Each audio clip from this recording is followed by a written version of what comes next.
Boa noite a todos, sejam todos bem-vindos ao Jesus e Caridade, todos que estão aqui, aqueles que nos acompanham pelo Facebook, pelo YouTube. Uma boa noite, tenhamos uma noite de aprendizado dessa doutrina.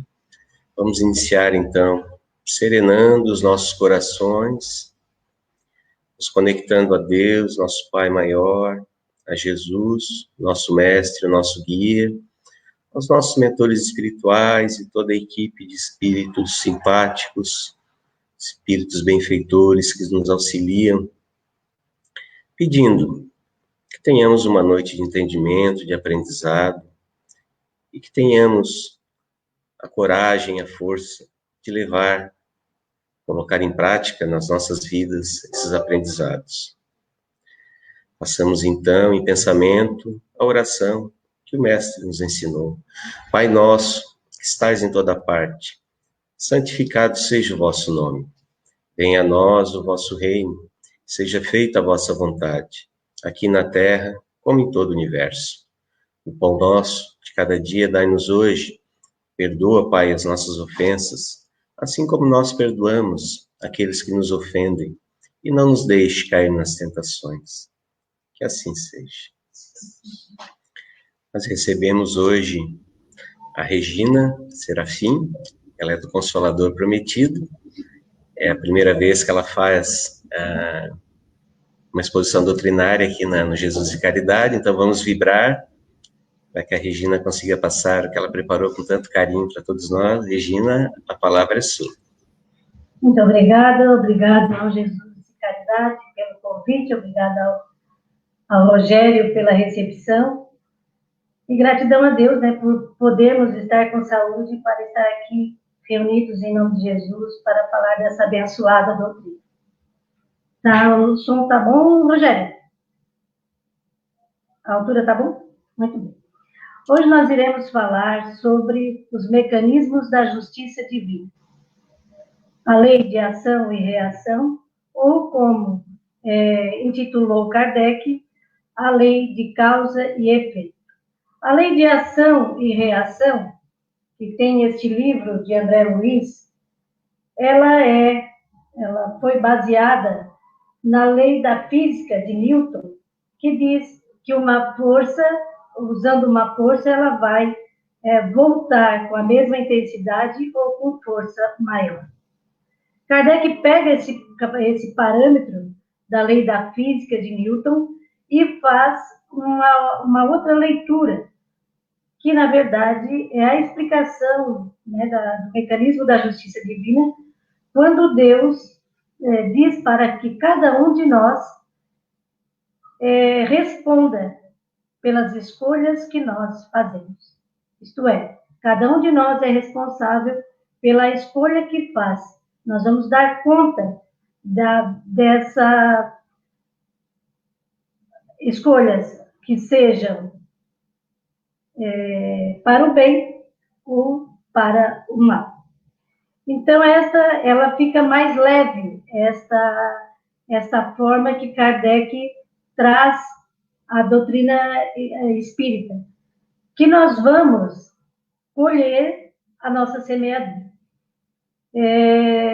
Deus, que é um Pai amoroso, bom, justo, é muito interessante que a gente traga essa visão de que Deus é um Pai justo, mas é um Pai bom. Ele nos permite que nós tenhamos o livre-arbítrio. O livre-arbítrio nos dá a capacidade de escolher. Ele poderia nos fazer já perfeitos, mas que méritos nós teríamos se assim o fosse?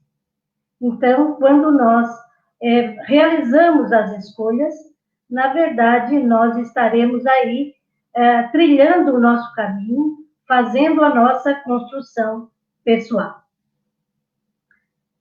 Essas escolhas equivocadas que muitas vezes nós fazemos, Deus já entende que nós iríamos fazê-las. Por que estamos levantando essa questão? Em função das culpas que nós carregamos. Deus, como é um Pai justo e bom, Ele sabe que os seus filhos irão errar.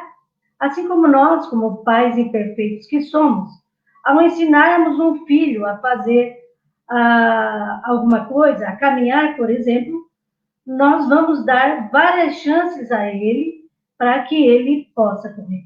Nós sabemos que aquele filho que hoje custa a se levantar nas suas próprias pernas, que ele um dia vai correr.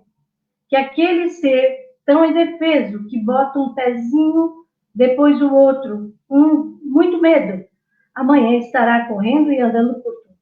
Deus, ele sabe que nós, no futuro, seremos seres angélicos. Então, é da própria lei que nós vamos cair e levantar inúmeras vezes. A filosofia, o mecanismo da lei de causa e efeito, ela é educativa, ela não é punitiva. As leis de Deus, elas não são punitivas. Nos venderam essa visão de que Deus iria nos punir. Na verdade, nós vamos arcar pelas escolhas, né? Na pergunta 621 do Livro dos Espíritos, Kardec pergunta: aonde está escrita a lei de Deus? E os bons espíritos dizem: a lei de Deus está escrita na consciência. Ele não diz: a lei de Deus está escrita na Torá. Ele não diz: a lei de Deus está escrita na Bíblia. Ele não diz: a lei de Deus está escrita no Pentateuco Espírita. Ele diz: a lei de Deus está escrita na nossa consciência. Então, cada vez que nós ferimos essa lei de Deus, que está escrita na nossa consciência, nós vamos responder por ela. E cada vez que nós ferimos essa lei, nós vamos ter a consciência nos acusar. Às vezes demora, né? Às vezes a gente come uma comida estragada e logo a gente percebe que comeu alguma comida que não fez bem. A consciência às vezes é meio assim. Tem vezes que a gente só fere aquela lei e já percebe: opa, transgredi a lei de Deus. E outras vezes, nós, como espíritos milenares que somos, demoramos a perceber que caímos em algum erro. Mas quando isso acontece, geralmente, né, buscamos a reparação. E nós podemos reparar as nossas escolhas equivocadas através do amor. Então, aquele que no passado deixou de acolher um filho, de poder orientar aquele filho, educá-lo, numa outra oportunidade pode pedir: eu quero vir com bastante filhos, eu quero adotar filhos daqueles que não tiveram mães, aqueles que ficaram à deriva, e vou levá-lo para o bom caminho. Às vezes nós, nessa atitude punitiva que nós temos ainda, nós pedimos para não ter filhos, já que nós, numa encarnação anterior, não soubemos aproveitar a oportunidade da maternidade.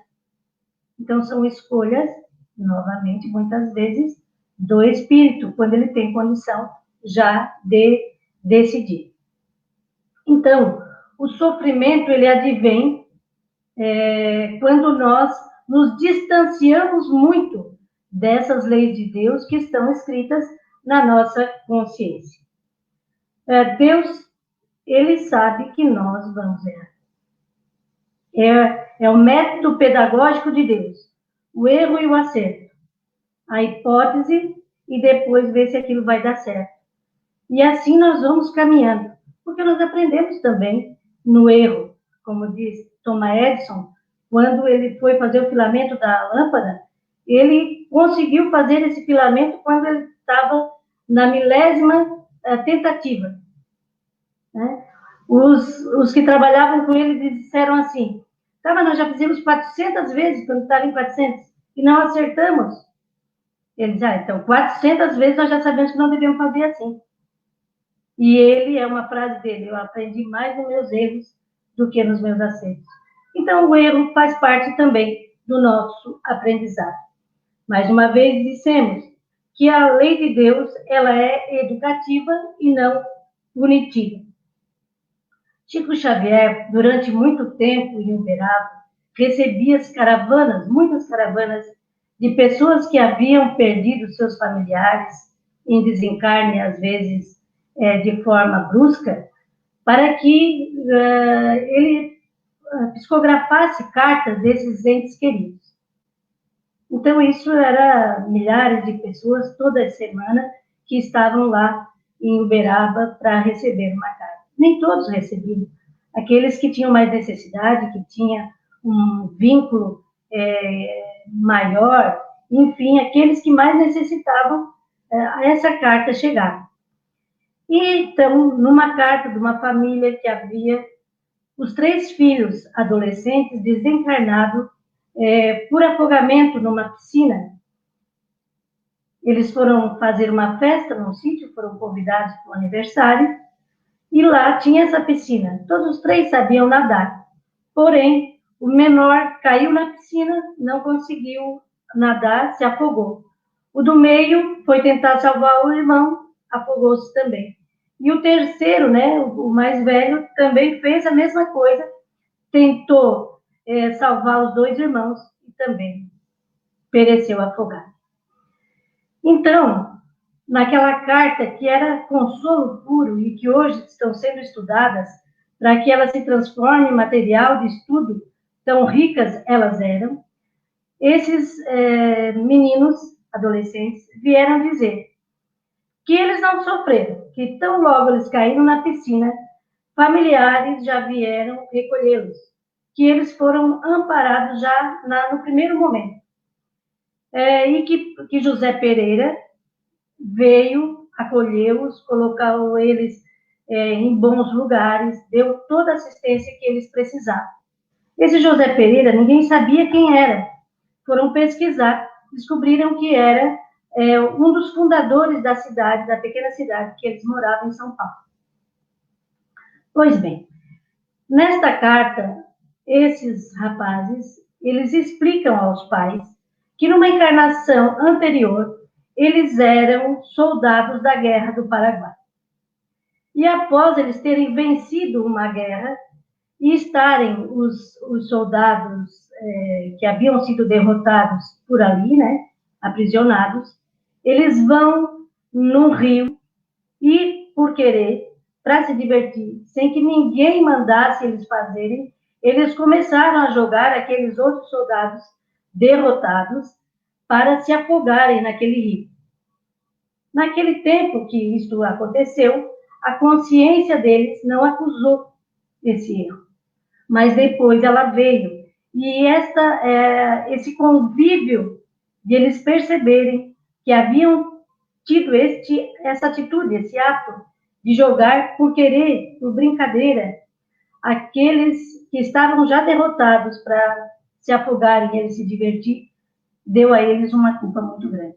Então, eles haviam pedido, os 3, para passar pela mesma expiação, para passarem pelo afogamento, para poderem expiar aquela culpa que estava impregnada, escrita no seu perispírito. E assim aconteceu. Então, eles dizem que tão logo foram recolhidos, que aquela tonelada de culpa que eles carregavam foi sendo aliviada. Eles conseguiram respirar sem aquele peso, porque passaram pelo mesmo tipo de expiação que submeteram aqueles irmãos de caminhada, os soldados da Guerra do Paraguai. Precisaria ser assim? Não. A nossa escrita de tudo que nós fazemos, ela vai sendo registrada no nosso perispírito. Toda a nossa caminhada, seja boa ou seja ruim, ela vai sendo registrada. Então, o mecanismo da justiça divina é o nosso próprio perispírito que faz, porque nós somos atraídos por aquelas situações que nós precisamos resolver. Se nós precisamos de paciência, nós vamos chegar a um local, né, reencarnar num local, onde não tem a calma, para que nós tenhamos a paciência, para nós desenvolvermos a paciência. Então, nós vamos atrair, nós vamos emanar para o universo as vibrações daquilo que nós necessitamos. Inclusive, essas culpas muitas vezes determinam a nossa próxima reencarnação. No livro Memórias de um Suicida, da nossa fantástica Ivone do Amaral Pereira, aqui, deixa eu ver aqui, Memórias de um Suicida, de Ivone Pereira, através do Espírito Camilo, é um livro fantástico. Vou fazer uma propaganda aqui da radionovela. Tem uma radionovela, são 41 capítulos, fantástica para a gente ouvir, né? A gente escuta lá, fazendo um trabalho lá, alguma atividade, e coloca lá, e é um livro grosso, mas eles conseguiram sintetizar muito bem, né, nessa radionovela, e é uma pena que um material tão bom, às vezes a gente vê lá, tem 100 curtidas só, né? Pouquíssimas pessoas tendo acesso. Então, por isso que eu estou fazendo essa propaganda, né? Lá no YouTube, Memórias de um Suicida, de Ivone do Amaral Pereira. É um livro fantástico, com ensinamentos muito profundos. E lá nesse livro, conta a história de várias pessoas que estavam lá após serem recolhidos, após um sofrimento relativamente longo no Vale dos Suicidas, eles são recolhidos e são levados para o Instituto Maria de Nazaré, onde aprendem, onde fazem faculdade, aprendem o Espiritismo mais tarde, aprendem o Evangelho de Jesus, enfim, fazem várias faculdades lá nesse instituto. Mas nós vamos contar um pouquinho da história de Mário Sobral. Mário Sobral morava em Lisboa, em Coimbra, particularmente, estudou na Universidade de Coimbra, era muito inteligente, vinha de uma família abastada, os pais eram aristocratas que haviam angariado a riqueza lá nos campos, e ele, agora, lá na cidade, tinha todas as facilidades. Mário Sobral, então, apesar de todas as benesses que a vida lhe dava, ele era muito boêmio, ele gostava muito da boemia, né? Conseguiu um casamento com uma mulher digna, tinha filhos maravilhosos. No entanto, esta vontade da vida boêmia, da vida desregrada, de casos amorosos fora do casamento, persistiu. Até que ele se apaixona por Eulina. Eulina, apesar de ele ser apaixonado por ela, ela só tinha interesses financeiros, ficava com ele por interesses financeiros. Ele larga a família para ficar com ela.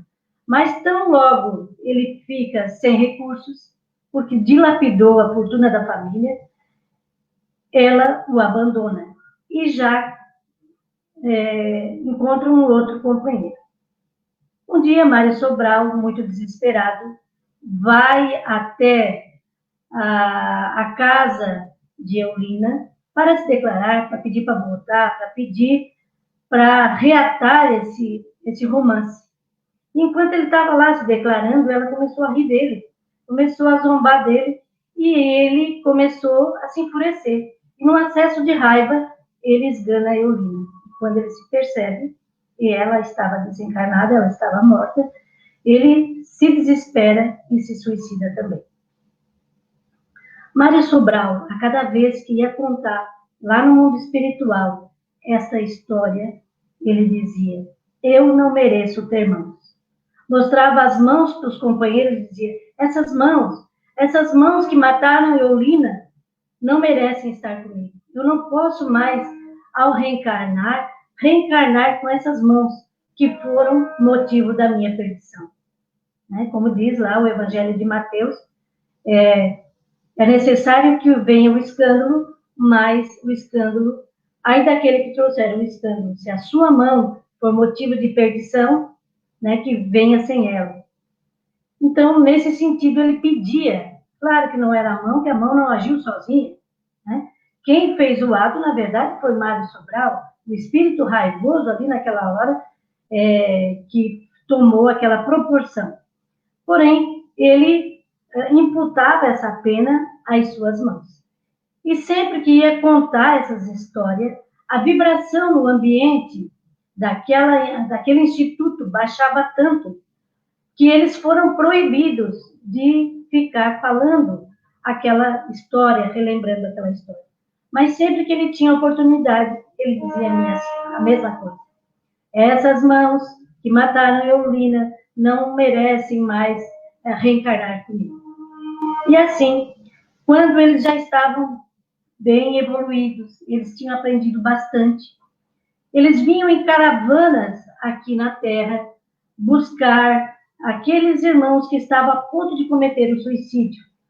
Eles eram criaturas muito inteligentes e eles, com o poder de argumentação que eles tinham, eles faziam com que esses que estavam quase cometendo o suicídio desistissem do ato. Então, eles vinham muito no treinamento, né, fazer esse trabalho. Vinham da equipe lá da Maria de Nazaré, que é responsável por esse instituto, que diz, né, está aqui nesse livro, que enquanto, são palavras de Maria, que enquanto houver um filho do Calvário, ela ficará resgatando este grupo, que é o grupo de suicida, que ela é especialmente responsável. Todos os trabalhadores lá são trabalhadores treinados, orientados por Maria de Nazaré. Mário Sobral, então, foi o primeiro daquele grupo de 20, mais ou menos 20 pessoas que lá estavam, a querer reencarnar. E ele vai lá na sede do Instituto, pede para reencarnar e pede para ver sem irmãos. Esse pedido foi acatado. E também foi dito a ele que ele iria vir sofrendo de problemas respiratórios bastante graves, visto que ele havia cometido suicídio e também esganado uma outra pessoa.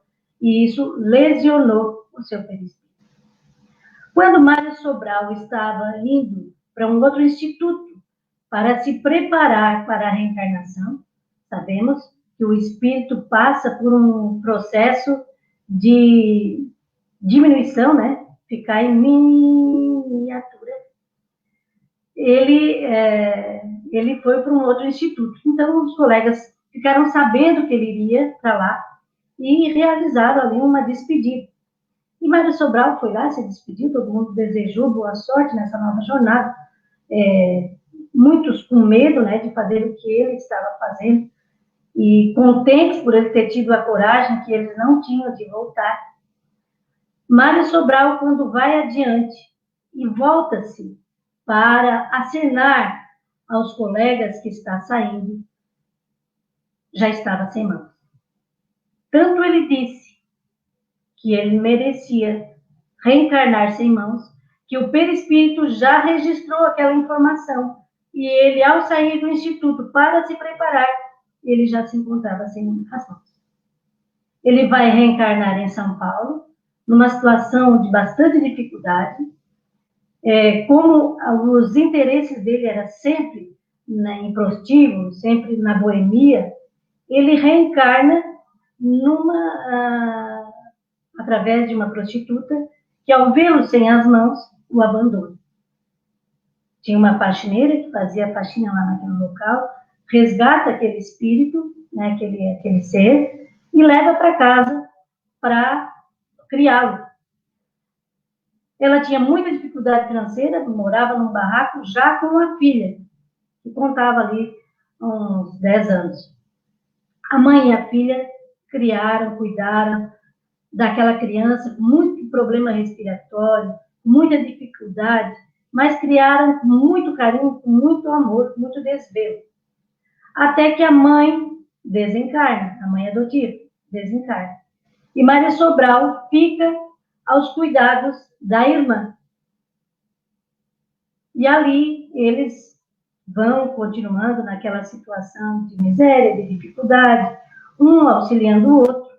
Nem Mário Sobral casa, nem a irmã casa. Os dois, já lá ele com 40, ela com 50 anos.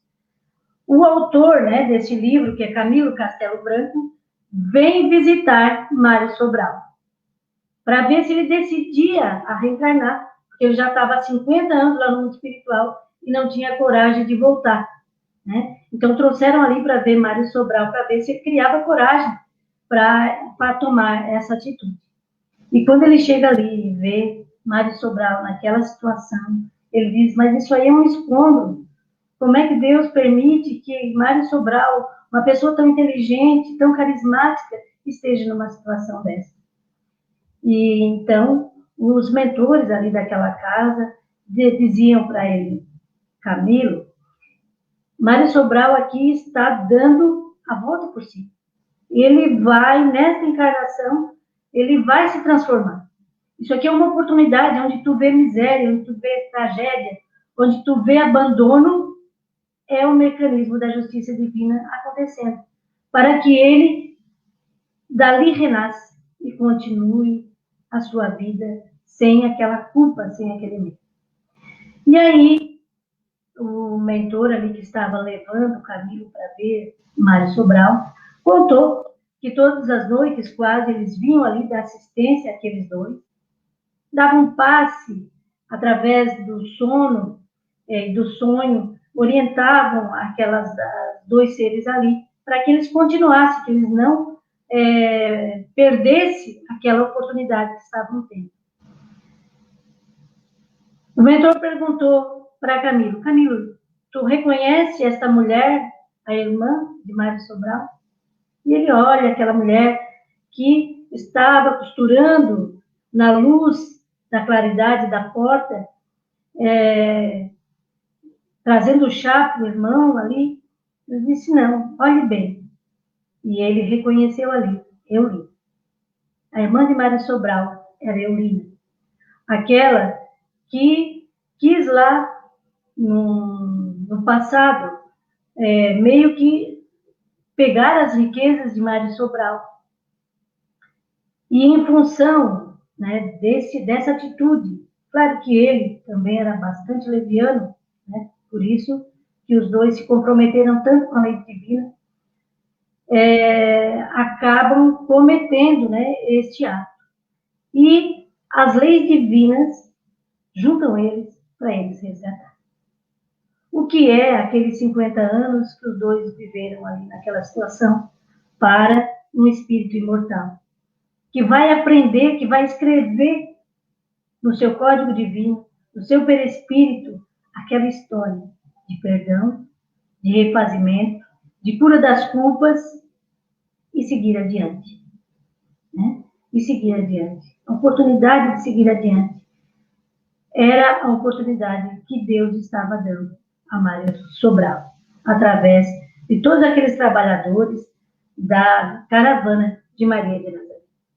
Isso não quer dizer, meus irmãos, que nós, ao ver alguém com alguma dificuldade, seja financeira, seja física, seja algum tipo de limitação, que aquele ser está num processo de expiação. Muitas vezes, na contabilidade divina, que tem débito e crédito, o espírito escolhe uma prova dura para poder evoluir mais rápido, né? Como se ele fizesse um supletivo, onde ele aprendesse bastante em pouco tempo, para angariar mais rápido esse progresso. A doutrina espírita é o consolador prometido. A consola porque esclarece. Esclarece aquela mãe que perdeu o filho lá, afogado, os filhos afogados, que ao entender a situação se conformou, se consolou. Aqui também, da mesma forma, numa situação de miséria, para os olhos desatentos, era só uma miséria. Para aqueles dois espíritos comprometidos com a lei divina, era a oportunidade de um resgate e de poder dar um up na sua encarnação e no seu progresso.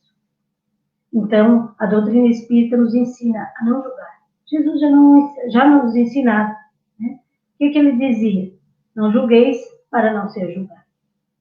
André Luiz, no seu livro lá, Nosso Lar, nós vemos que a mãe dele, para falar com ele, ela precisava descer das colônias espirituais, que ela estava num patamar muito mais elevado que ele. Ela vinha ali para falar com ele. O marido dessa mulher, mãe do André Luiz, também era muito assim, aventureiro, atrás sempre de mulheres, sempre sem valorizar o lar. E durante esse tempo que eles estavam lá desencarnados, ele não se deu conta que ele já tinha desencarnado, que o filho tinha desencarnado, que a esposa já tinha desencarnado, sempre buscando aquelas mulheres que ele tinha muita ligação sexual. Pois a mãe de André Luiz, que estava num patamar muito elevado, ela volta. Esse pai do André Luiz tem uma reencarnação compulsória, porque ele nem se dá conta que estava do outro lado de lá e que estava vindo para o lado de cá da vida de novo. Ela, as 3 mulheres que estavam lá com ele, vêm agora ser suas filhas. Para que desta maneira, através da paternidade, através da relação de pai e filhas, eles pudessem sublimar aquele amor e pudessem, dessa maneira, caminhar, seguir adiante. Então, observa que são escolhas também que o Espírito faz. Pelo amor, né? Pode ser pelo amor, a gente pode resgatar, pode passar as provas também por amor. Então, a Ivone Pereira, né, se nós observarmos a vida dela, ela também sofreu, porque ela, por 3 encarnações, ela tinha um lar, ela tinha uma vida tranquila, era abastada, tinha pais amorosos, marido amoroso, e fugia, não conseguia ficar naquele lar, e fugia da vida através do suicídio, por 3 vezes. Então, a gente vê na obra dela esses vários livros que falam do suicídio, que nos educam a respeito desta falha, né, que nós temos quando queremos dispor da vida que não é nossa, porque quem dispõe da vida é Deus. E ela nos orienta, e ela fala da misericórdia divina, e ela conta do socorro que cada um desses irmãos, em situação de sofrimento, recebe no mundo espiritual, amparados por Maria. Maria, que é a zeladora desses que praticam suicídio. Então, ela não precisou passar por um sofrimento atroz, né? Ela não teve lar nessa encarnação, como Ivone Pereira. Ela estudou só até o 4º ano primário, no entanto, falava várias línguas, inclusive o esperanto. Ela era costureira, costurava para ganhar a vida, morava de favor da casa de parentes, dos sobrinhos, dos irmãos, porque ela não havia valorizado aquelas outras existências. Porém, ela conseguiu sublimar aquela deficiência de fugir da vida através do suicídio com obras maravilhosas. Essa Ressurreição e Vida é de Ivone Pereira. Ela era pupila de Bezerra de Menezes, né? Dramas da Obsessão, esse livro também é maravilhoso. Eu sou uma apaixonada, vocês já viram, por Ivone Pereira, né? Memórias do Suicida, Damas de Bretanha, Cavaleiro de Lumières, que conta as encarnações dela. E esse livrinho aqui que eu achei, estava arrumando ali na biblioteca, e conta, então, como se deu, como ela conseguia escrever os livros. Né? Ela era levada àquelas regiões e ela como que vivia aquela situação para depois escrever. Então, um livrinho tão fininho e tão interessante, que conta essas encarnações de Ivone Domar. Então, meus irmãos, quando nós vemos alguém num processo de sofrimento igual esse de Mário Sobral, né? Quantos casos de feminicídio nós temos visto ultimamente? Oremos também por aquele que pratica o ato. Vamos orar pelos dois, porque o resgate ali está começando, né? Bastante às vezes dor ainda vai ser colhida naquele local. Então nós precisamos, naquela hora que aquela notícia nos impacta, já vamos orar por aquele casal, por aquele que está praticando aquele ato, para que já sejam amparados, sejam socorridos, para que essa dor ela possa ser amenizada e o socorro chegue o mais rápido possível a esses filhos do Calvário, como diz Maria de Nazaré.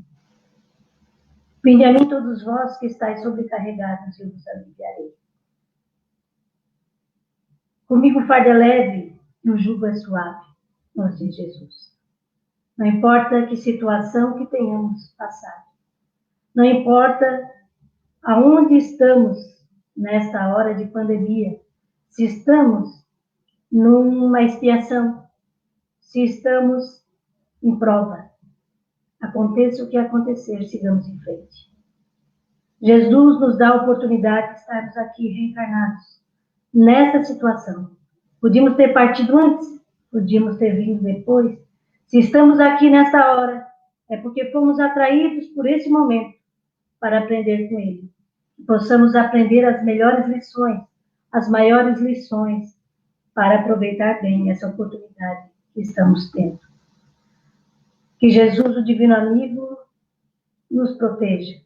Nas horas de dificuldade, que possamos elevar os pensamentos a Ele, para que nos dê força. Mas que sejamos sempre agradecidos por tudo quanto temos recebido do seu amor. Que a bondade do Pai esteja conosco nesta caminhada. Aldirley colocava na porta dos seus estúdios uma frase: aconteça o que acontecer, aqui sempre seguimos em frente. Que esta seja a nossa tônica nesse momento que estamos passando. Aconteça o que acontecer, sigamos em frente com Jesus. Gratidão, meus amigos, abraço fraterno a todos e até o próximo encontro. Que assim seja. Que assim seja, Regina. Gratidão por atender o nosso convite, pelas lições da noite através dessas histórias. Com certeza importante. Como você mesmo colocou nesse momento, né? Muitos de nós estamos com o coração um pouco oprimido, né? Passando por momentos de dificuldade, mas que sigamos em frente, sabendo que Deus é justo e é bom, né? E que nada é por acaso, né? Estamos passando por isso, que tenhamos a coragem de seguir em frente, que vai passar, né? E depende de nós também.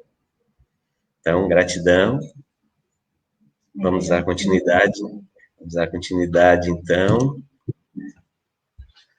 fazendo as nossas orações, ainda sintonizados com a mensagem da noite.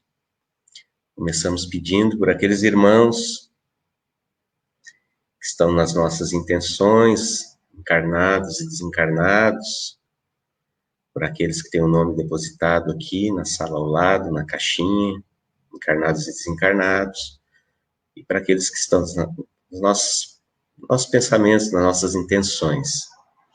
Vamos pedir pela magnetização das águas aqui do Centro Espírita, dos lares, que ali sejam depositados as energias benéficas. Vamos pedir por todos os irmãos sofredores, aqueles que estão doentes nos hospitais, nas clínicas, nos seus lares.